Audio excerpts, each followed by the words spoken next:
अस्सलाम नाज़रीन, मैं हूं अरसलान खोकर। आप देख रहे हैं प्रोग्राम तेजी मंदी। इकोनॉमी से जुड़े बहुत सारी बातें, स्टॉक एक्सचेंज की बात भी करेंगे। स्टॉक एक्सचेंज के बेहतरी के बादल कुछ पिछले हफ्ते दिखाई दिए, लेकिन उसके साथ साथ स्टॉक एक्सचेंज पर बहुत ज़्यादा दबाव रहा।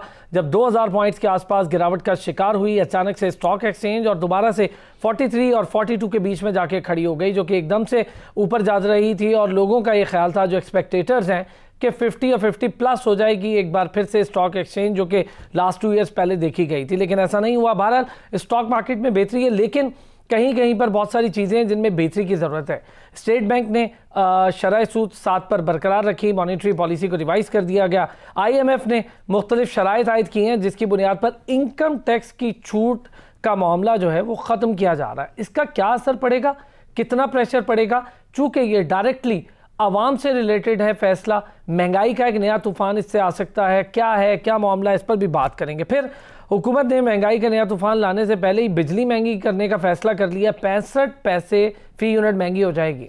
अगर हो जाती है तो यकीनी तौर पर कोई 7वीं 8वीं दफ़ा ये बिजली महंगी होगी। गैस की शॉर्टेज सर्दियों में रही, इंडस्ट्री पर एक बहुत बड़ा प्रेशर रहा, और चेंबर ऑफ कॉमर्स से लेकर federation of Pakistan chamber of commerce and industry, जिसे FPCCI कहते हैं, वो इसमें बहुत ज़्यादा परेशानी का शिकार रहे, बड़ा वोकल रहे। उन्होंने इस पे बात की कि अगर आप ताजिर को, बिजनेसमैन को, छोटे से छोटे और बड़े से बड़े बिजनेसमैन को बेहतर तरीके से फैसिलिटेट नहीं करेंगे बिजली और गैस की मद में, तो आप अपने एक्सपोर्ट्स के नंबर बेहतर नहीं कर पाएंगे। एक्सपोर्ट नंबर्स की बेहतरी कैसे मुमकिन है, इस पर भी बात कर लेंगे। खैबर पख्तूनख्वा में भी नया टैक्स लागू करने का फैसला हुआ है, ये प्रॉपर्टी से रिलेटेड है। इस पर भी गंदम की इमदादी कीमत 1800 रुपये फी मन मुकर्रर हो गई है। महंगी गंदम तो है, लेकिन कहा यह जा रहा है कि फ्लोर मिल्स को ये महंगी गंदम नहीं देंगे, आटा सस्ता होगा। कैसे होगा, ये मैकेनिज्म भी बड़ा मुश्किल है। दुगनी पेट्रोलियम लेवी है, और उसके बावजूद मालियाती खसारा गुज़िश्ता माली साल से ज़्यादा बढ़ रहा है। ये भी एक अजीब सा मामला है। बहरहाल इस पर बात करेंगे। सनाउल्लाह मरवत साहब कैपिटल मार्केट एक्सपर्ट हैं, उन्होंने हमें ज्वाइन किया। सजाद बुखारी साहब सीनियर जर्नलिस्ट हैं,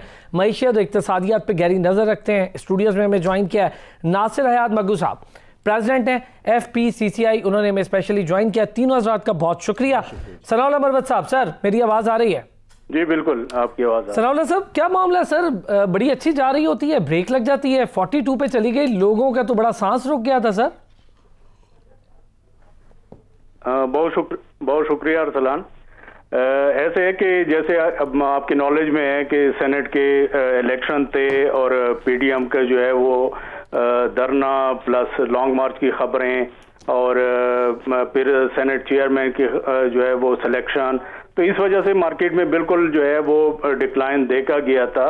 लेकिन ये सारी चीज़ें वो जैसे अभी स्टार्ट में आपने कहा कि ये जो नेगेटिव कोई न्यूज़ वगैरह थी वो अब कन्वर्ट हो गई हैं कुछ पॉजिटिव में, और अभी उसी वजह से मार्केट में फिर हम अप साइड देख रहे हैं, और आज का दिन भी काफ़ी बेहतर रहा, और आने वाले दिनों में भी हम अप ट्रेंड देख सकते हैं। जिस तरह कोरोना वायरस की लहर जो है वो पूरी दुनिया में फिर जोर पकड़ रही है, तो उससे मेरा मानना यह है कि ऑनलाइन जितने भी बिजनेस हैं, चाहे वो स्टॉक मार्केट से रिलेटेड हैं चाहे दूसरे हैं, तो उनमें और फिर मजीद तेजी आ जाएगी।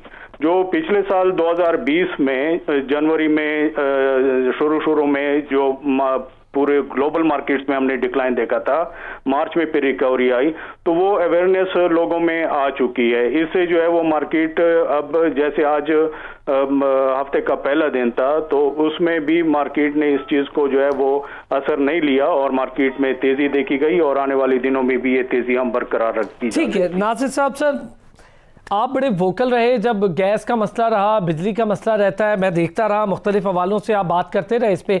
सर वहीं से शुरू कर लेते हैं, हम अपने एक्सपोर्ट नंबर्स की बेहतरी की बात करते हैं, गवर्नमेंट इस पर बहुत एम्फेसाइज करती है, वज़ीर आज़म हर जगह इंडस्ट्रियलाइजेशन की बात करते हैं, लेकिन सर जब बिजली महंगी हो और गैस बहुत महंगी हो और दोनों की शॉर्टेज हो, तो क्या ये मुमकिन है कि ये दोनों बातें दुरुस्त साबित हो सकें कि हम इंडस्ट्रियलाइजेशन की बेहतरी करेंगे, हम एक्सपोर्ट की बेहतरी करेंगे?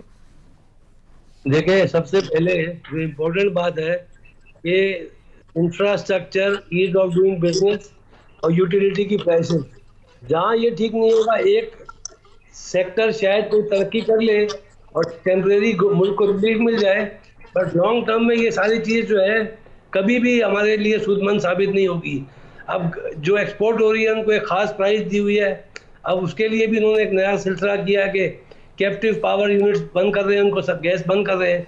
ये जितनी भी चीज़ें कर रहे हैं ये बगैर सोचे समझे, बगैर मशवरा लिए, बगैर कोई वजह के ये ऐसे काम करते हैं कि जो चीज़ कुछ अरसे ठीक होती है उसके बाद ख़राब हो जाती है।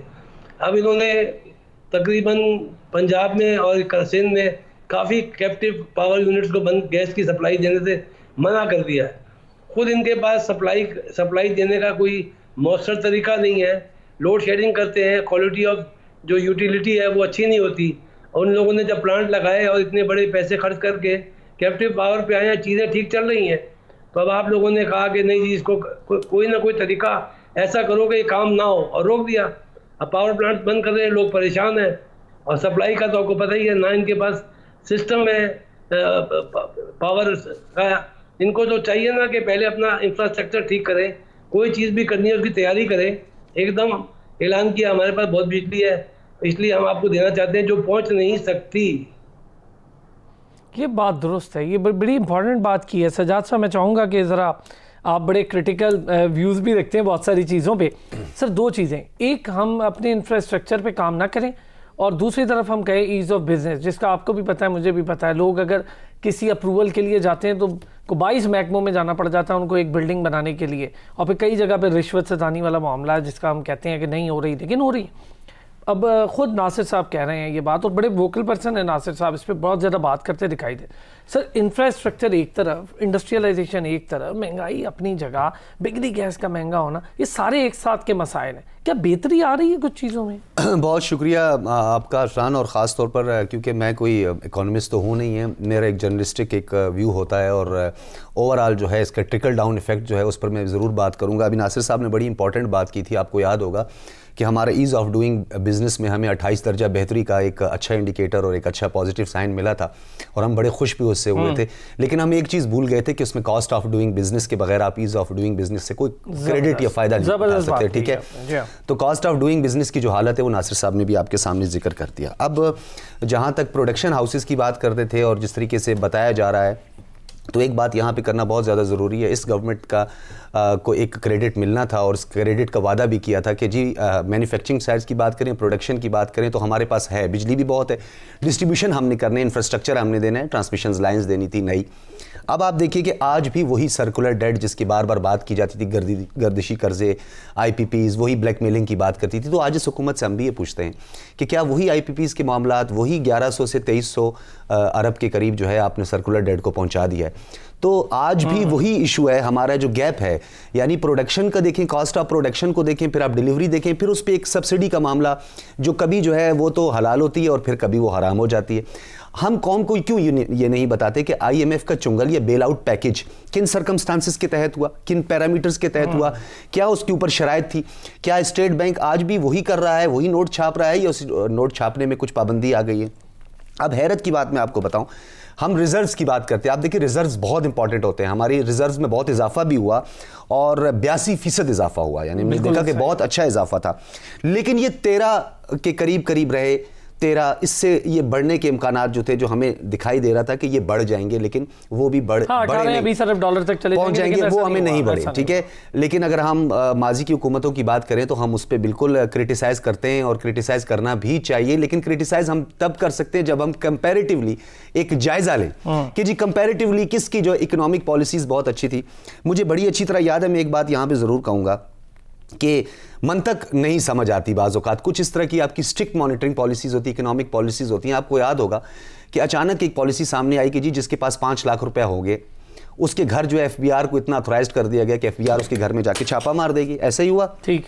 फिर आप मुझे ये बताइए कि आजकल तो बच्चियों के जहेज के लिए 20-20 लाख रुपए रखे जाते हैं। तो जब आपकी ट्रांजैक्शंस नहीं होगी, बैंकों में ट्रांजैक्शंस नहीं होगी, आपका जो एक तो हम नो डाउट कि पाकिस्तान एग्रो बेस्ड इकोनॉमी है, दूसरा बैंकिंग सेक्टर है, और तीसरा हमारा रियल स्टेट है, या हमारा डेवलपमेंट जो तरक्याती काम है, जो तामीराती सेक्टर है, ये 3 ही सेक्टर कंट्रीब्यूट कर रहे हैं। आप ये कह रहे हैं कि हमने MST दे दी, इनको छूट दे दी, काहे की छूट दे दी? उस दिन प्राइम मिनिस्टर साहब ने एक फ्लैट्स की इनॉग्रेशन में ये बात की कि सरिया और सीमेंट इसलिए महंगे हो गए हैं। अब हमारे साथ एक्सपर्ट्स मौजूद हैं, ये जरूर बताएंगे, इन्हीं से हम पूछेंगे कि क्या वाकई डिमांड जब बढ़ जाती है और स्टेट की रिट भी हो तो प्राइस भी बढ़ जाती। क्या वाकई सरिया और स्टील, एक तरफ तो स्टील मिल की जो हालत है, फिर मुलाजमीन के जो मामलात पिछले दिनों में चले, तो क्या वाकई सीमेंट और सरिया इसलिए महंगा हो गया?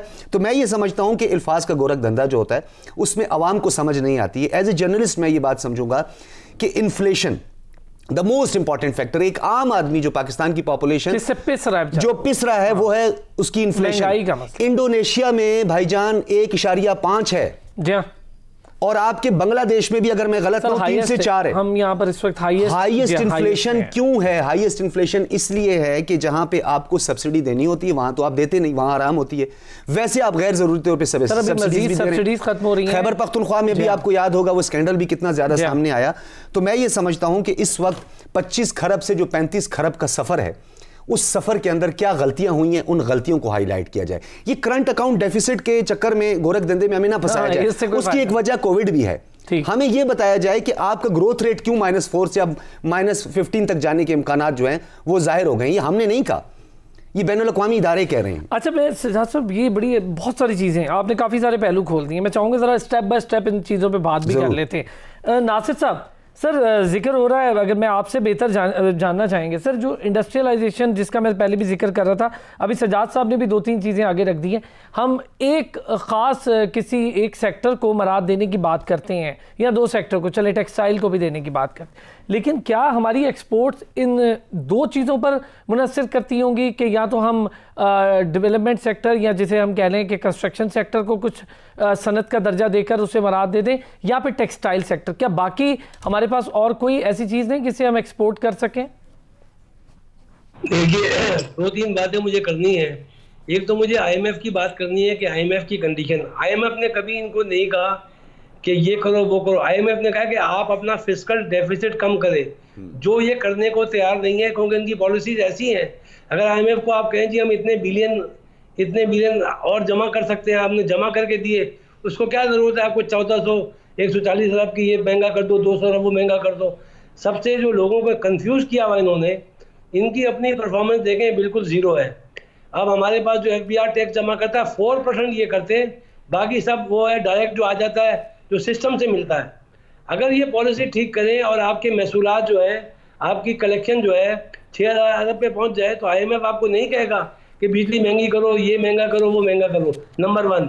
नंबर 2, जो बिजली का मसला है, IPPs यहाँ बैठे हैं, आपको मजे की बात है, टेक्सटाइल वालों के भी बहुत IPPs है। वो 20 रुपए में बिजली गवर्नमेंट को देते हैं, गवर्नमेंट से 12 रुपए में लेके एक्सपोर्ट करते हैं, कि एक्सपोर्ट के नाम पे लेते हैं।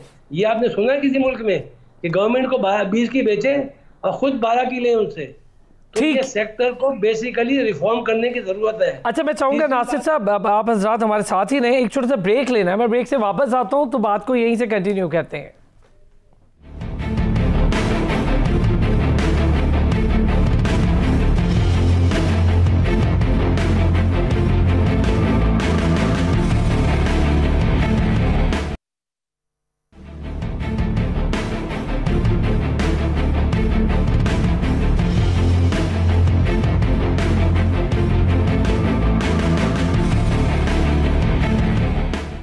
Welcome back. ब्रेक पर जाने से पहले बहुत सारी बातें हो रही थी, कुछ जवाब दे रहे थे नासिर हयात साहब, उनसे इस पर बात करूंगा। अपने जवाब को मुकम्मल करें, फिर ज़रा सजाद बुखारी और सनाउल्लाह मरवत साहब भी हमारे साथ मौजूद हैं, उनसे भी मुख्तलिफ चीज़ों पर बात करते हैं। नासिर साहब, आप कुछ फरमा रहे थे सर, मैं चाहूँगा ज़रा बात अपनी कंप्लीट कीजिएगा।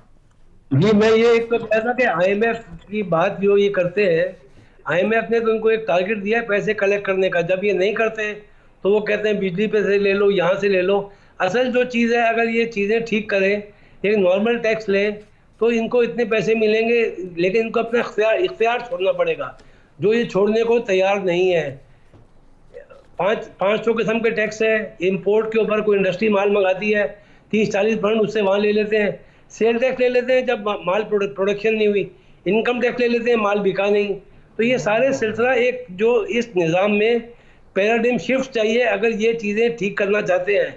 और रहा सवाल कुछ सेक्टर्स की बात हो रही थी, देखिए टेक्सटाइल का जो सेक्टर है दुनिया में कंट्रीब्यूशन जस्ट 7% है, और वैल्यू एडेड सेक्टर का जो है उसमें 50% है। तो ये बहुत सारी चीज़ें हम इसके अलावा भी कर सकते हैं। ई-कॉमर्स कर सकते हैं, ऑनलाइन जॉब, देखिए एक्सपोर्ट करते हैं टेक्सटाइल 1% टैक्स, एक्सपोर्ट करते हैं सॉफ्टवेयर 5% टैक्स। कभी दुनिया में आपने सुना है कि जिस जगह पे आपने सिर्फ एक कंप्यूटर देना है, कंप्यूटर भी उसने खुद लेना है, एक आपने पावर कॉर्ड देनी है कि बिजली, बाकी सारा काम उन्होंने कोई सब्सिडी नहीं मांगी, कोई चीज़ नहीं मांगी, उस पर टैक्स। तो सबसे बड़ा जो बुनियादी फ़र्क है, जो ये मुल्क तरक्की नहीं कर रहा, देखें सोचने की बात है, हम तरक्की क्यों नहीं कर रहे? हर साल हम कर्जों में क्यों हैं? हम क्यों इंतज़ार करते हैं कि बाहर से आके कोई पैसे लगाए? आप अपनी पॉलिसी में पैराडिम शिफ्ट करें, टैक्सेस पे, लोगों को टैक्स नेट पे लाएं, लोग आएंगे। लेकिन अगर आप जो इख्तियारात लेके बैठे हैं, जो ऐसे लॉज हैं जो मैं नहीं समझ सकता, 4 मुझे कंसल्टेंट चाहिए, तो क्या मैं कंसल्टेंट के लिए तो बिजनेस नहीं खोल के बैठा ना अपना।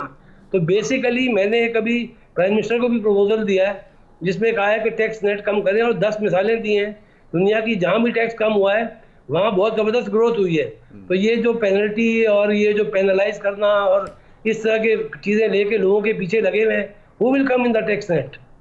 ये बात बिल्कुल ठीक है। टैक्स नेट वाले मामले पर मैं चाहूँगा ज़रा बात करूँ पहले सनाउल्लाह साहब से। सनाउल्लाह साहब, सर बहुत सारी चीज़ें आप खुद भी सुन रहे हैं, ये बताएं सर कि जब हम बात करें स्टॉक मार्केट की, एक बड़ी अजीब सी चीज़ पिछले दिनों ऑब्जर्वेशन में आई, मे बी मैं रॉन्ग हो सकता हूँ, आप बेहतर बताएंगे, कि ख़ास तौर पे कुछ ऐसे स्क्रिप्ट्स हैं जिनके शेयर प्राइसेस नहीं गिर रहे हैं और कुछ ऐसे हैं जिनके एक एक दिन में गिर भी रहे हैं और एक एक दिन में बहुत ज़्यादा बढ़ रहे हैं। तो इतनी फ्लक्चुएशन क्या होती है, नॉर्मल है या फिर कोई ख़ास वजह है जिसकी वजह से हो रही है शेयर प्राइसेस में?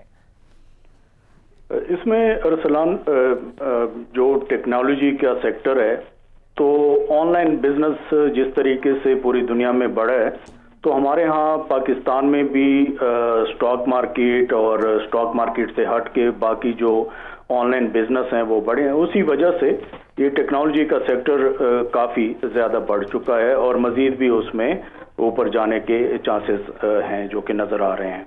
इसके अलावा जो सीमेंट सेक्टर और स्टील सेक्टर है, जिस तरह इस गवर्नमेंट ने बैंकों के ज़रिए जो गरीब और मीडियम क्लास तबका है जो अपने घर बना सकते हैं और इस तरह वो कर्जे हो रहे हैं, तो उस वजह से भी जो है वो स्पेकुलेशन में भी सीमेंट सेक्टर और स्टील सेक्टर में हम बाइंग नज़र आ रही है, जो कि टोटली इंडिविजुअल्स की तरफ से हैं। जिस तरह रोशन डिजिटल अकाउंट के थ्रू रेमिटेंसेस बढ़े हैं और डिजिटल अकाउंट यहाँ पाकिस्तान में स्टॉक मार्केट में अकाउंट ओपन अप कर सकते हैं। बायोमेट्रिक का सिलसिला जो है वो ख़त्म हो चुका है, OTP वन टाइम पासवर्ड के थ्रू वो अकाउंट ओपन कर लेते हैं, तो उसमें भी स्टॉक मार्केट में सरमाया आ रहा है। अरसलान, अगर पिछले अभी जनवरी से लेके अब तक हम नेशनल क्लियरिंग के डाटा पर नज़र डालें तो ओवरऑल इंडिविजुअल्स ने इसमें ख़रीदारी किया, चाहे वो लोकल हैं या ओवरसीज पाकिस्तानीज हैं। तकरीबन 15 अरब रुपए का सरमाया इसमें आया। लेकिन एक अलार्मिंग पॉइंट ये है कि जो बैंक हैं, म्यूचुअल फंड हैं, जो इंस्टीट्यूशंस हैं, जो फॉरेनर हैं, उन्होंने सेम यही आउटफ्लो देखा गया तो उन्होंने सेलिंग की है।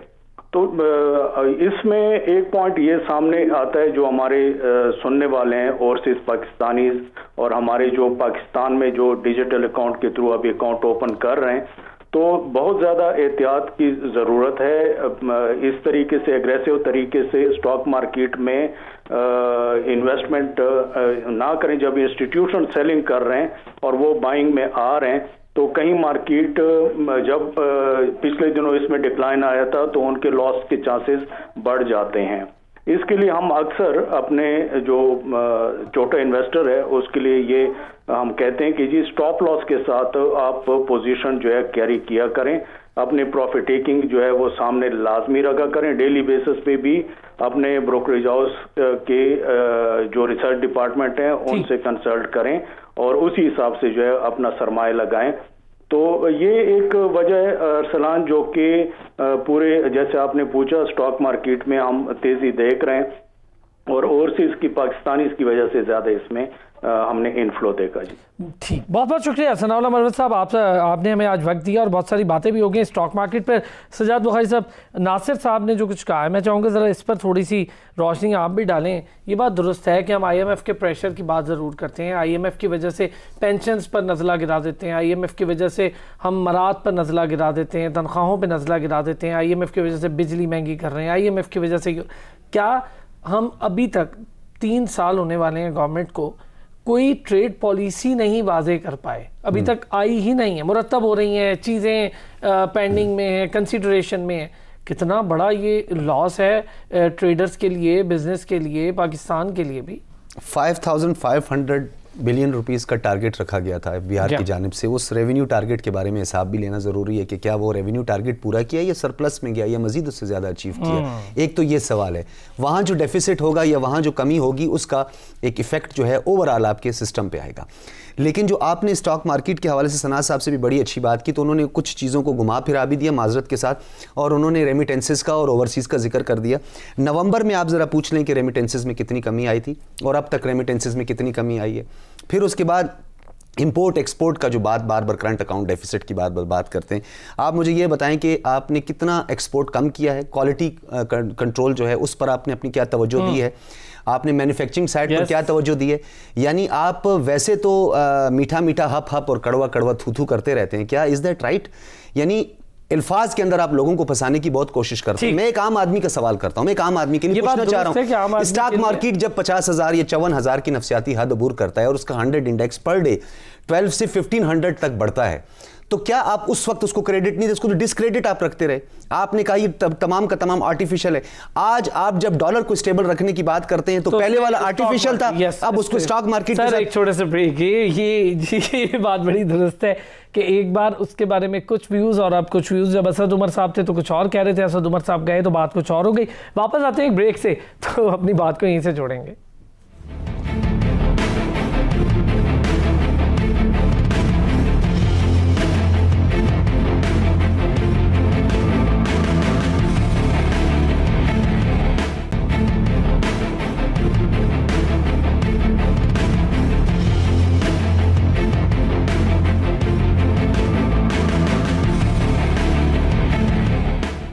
Welcome back. सजाद बुखारी साहब, नासिर हैद मगू साहब हमारे साथ मौजूद हैं और हमें ज्वाइन कर लिया डॉक्टर अब्दुल जब्बार खान साहब ने। हमारे मुआशियात हैं, दीन हैं, ऑथर हैं। जब्बार साहब, सर आपसे ही शुरू कर लेता हूँ। जब्बार साहब, क्या मामला है सर, ये स्टेट बैंक को बहुत ज़्यादा पावर भी दे रहे हैं, बचत भी हो रही है, लोन से कोई ताल्लुक नहीं होगा, स्टेट बैंक का रिस्पॉन्सिबिलिटी नहीं होगी, डेफिसिट से बाहर निकाला जा रहा है, फिर हम एम्पावर भी कर रहे हैं उसको कि इन्फ्लेशन वाला मामला भी वो देख ले, डॉलर वाले मामले को भी वो देख ले, सारा कुछ वो देख ले। कैसा सर, क्या सिलसिला क्या है? ट्रांसपेरेंसी ने बड़ा स्ट्रॉन्ग स्टांस लिया है इस पे। जी बिल्कुल ठीक है, आपने सही रेफर किया इसको। और जस्टिस नासिरा इकबाल नहीं बल्कि उनकी पूरी टीम ने इसके ऊपर इंतहाई सीरियस ऑब्जेक्शंस किए हैं, और मैं समझता हूं कि बड़ा राइटली और बड़ा टाइमली पॉइंट आउट किया है। और चूंकि इस वक्त आपके पैनल में फेडरेशन के सदर बैठे हुए हैं, ये represents the entire trade industry private sector of Pakistan, तो इनकी ओपिनियन भी बड़ी साइब है, बड़ी साइब होगी। Actually right from the day one PTI government, आप मुझे सुन रहे हैं सर? जी सर। पीटीआई गवर्नमेंट जो है वो पहले दिन से विजन लैग कर रही है। इनके पास ना कोई टीम है, ना कोई विजनरी, इनके पास इकोनॉमिस्ट है। इकोनॉमिक एडवाइजरी की टीम याद है आपको, उन्होंने बनाई थी जी। वो आतिफ मियां के हवाले से, और वो कादियानियत का जो चला जोर, तो उसकी वजह से उनको डिसमेंटल करना पड़ा। फिर उसके बाद नई कमेटी कॉन्स्टिट्यूट करना पड़ी, तो उसमें ही तकरीबन 6 महीने इनके लग गए। और जहां तक इस बात का ताल्लुक है, जो मॉनेटरी पॉलिसी, देखिए मॉनेटरी पॉलिसी में एक्सचेंज रेगुलेशंस का कॉन्सेप्ट सामने मौजूद होता है, मॉनेटरी डिसिप्लिन इनके हाथ में होता है, फिस्कल डिसिप्लिन में जाती है गवर्नमेंट की पॉलिसी। फिस्कल डिसिप्लिन से स्टेट बैंक ऑफ पाकिस्तान का या किसी भी state bank, even federal reserve bank of America का भी ताल्लुक ऐसा नहीं होता बराह रास्त, वो मॉनेटरी को डील करते हैं। आप देखें एडम स्मिथ इकोनॉमिक मॉडल वो लेकर चल रहे हैं, और मॉडर्न इकोनॉमिस्ट का जो मॉडल उनके चल रहा है। हमारे यहाँ तो चूचू का मुरब्बा है सर, उसकी वजह जब्बार साहब, एक छोटा सा सवाल मुझे ये बताएं, जहां पर हम तिजारती पॉलिसी ना बना पाएं, एक तरफ पेट्रोलियम लेवी डबल कर दें और दूसरी तरफ तिजारती खसारा बढ़ जाए, जो चीज़ें मैच ही ना करती हूँ, यानी लेवी भी ले रहे हैं, तिजारती खसारा भी बढ़ा है, टैक्सेस भी ले रहे हैं, टैक्सेस कलेक्शन में भी गैप है, तो जाहिर है वहां पर इबाम तो होता है। बिल्कुल सही कहा आपने, बिल्कुल सही कहा आपने। देखिए मैं अर्ज कर रहा हूँ कि जब आप इकोनॉमिक मॉडल के बगैर, आप एक पॉलिसी नहीं, इकोनॉमिक मॉडल लैग करता है। इनके पास कोई मॉडल नहीं है। इन्हें चाहिए कि प्राइवेट सेक्टर ही को एंगेज कर ले। आप टैक्स कलेक्शन का इशू ले लीजिए, मैसिव करप्शन है वहां पे। सीबीआर के ऑफिशियल्स के खिलाफ आज तक नैब ने एक क्वारी भेजी है, मुझे बताइए, सारे पॉलिटिकल लीडर्स के खिलाफ है। जब्बार साहब माजरत इसलिए आपसे चाहूंगा कि वक्त की थोड़ी सी कमी है, मैं चाहूंगा इस पे जरा नासिर साहब का व्यू ले लूं। नासिर साहब, जो बात जब्बार साहब कर रहे हैं वो है टैक्स रिफॉर्म्स की। यकीनी तौर पर सर टैक्स रिफॉर्म्स नहीं हो पाई, कितना प्रेशर है बिजनेसमैन पर भी इसका?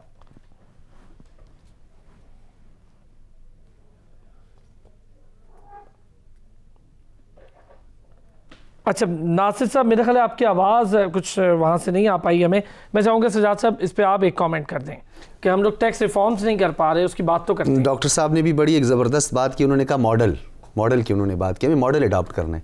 तो अगर हमारे पास कोई मॉडल नहीं है या हम खुद से कोई मॉडल नहीं बना सकते तो हमें किसी दूसरे मुल्क का मॉडल ही अडॉप्ट कर लेना चाहिए। वो भाई इंडोनेशिया का ही कर लो यार, वो यार बांग्लादेश का ही कर लो। सर कहते तो वो काहे का किया है वही मॉडल, भाई रियासत मदीना का ही मॉडल अडॉप्ट कर लो, इंसाफ पे मबनी कर लो। सब्सिडी देने के लिए मास ट्रांजिट पूरी दुनिया में जो है सब्सिडी देती है, आपने मास ट्रांजिट पर जो है सब्सिडी को हराम करार दे दिया, अब आपने उसको दोबारा सब्सिडाइज कर दिया। आपने अपने सब्सिडाइज करने का वादा करना था, आपने कहा चोर जो है वो चीजें बेच रहे हैं, हमने प्राइवेटाइजेशन की तरफ नहीं जाना, उसके लिए आपने एक पोर्टफोलियो बना दिया। अब आप प्राइवेटाइजेशन पे भी जा रहे हैं। अच्छी चीजें हैं, मैं चाहूंगा इस पे जरा इंशाल्लाह एक दिन और आपसे आप जो ज़हमत दें प्रोग्राम में। बहुत शुक्रिया। सजाद बुखारी साहब सीनियर जर्नलिस्ट हमारे साथ थे, नासिर अहमद मगू साहब सदर FPCCI हमारे साथ मौजूद थे, डॉक्टर अब्दुल जब्बार खान माहिर मौशियात। फिर होगी आपसे मुलाकात, अपना ख्याल रखिएगा।